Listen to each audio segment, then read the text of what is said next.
captains, chief engineers, to our dignitaries, to all the visitors and guests, and everyone here. A pleasant good afternoon to all of you. For the College of Maritime Navigation Group, we have found out and entered those codes, and it is showing like this. So this is activity number 2. We have encoded those red, and it is showing the temperature, the vibration, the load, and also the risk. So with the final synthesis, it shows that the primary mathematical concept behind this model is the logistic regression, utilizes linear combination of sensors, which is applicable on board ships. And also in the real world scenarios, this approach, it is showing these circles. I'm following these circles and these ones.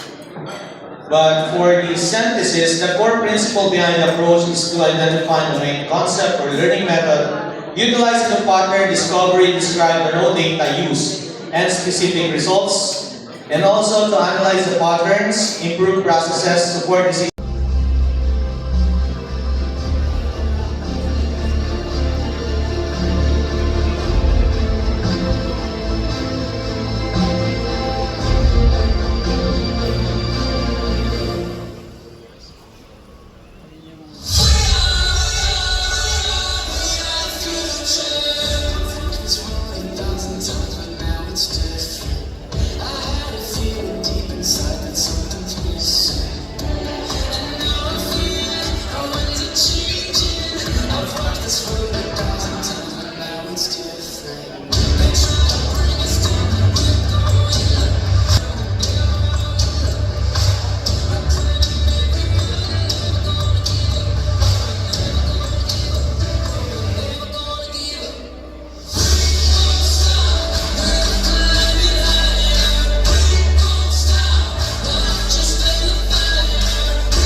Dahil sa buhay, dapat madiskarte ka.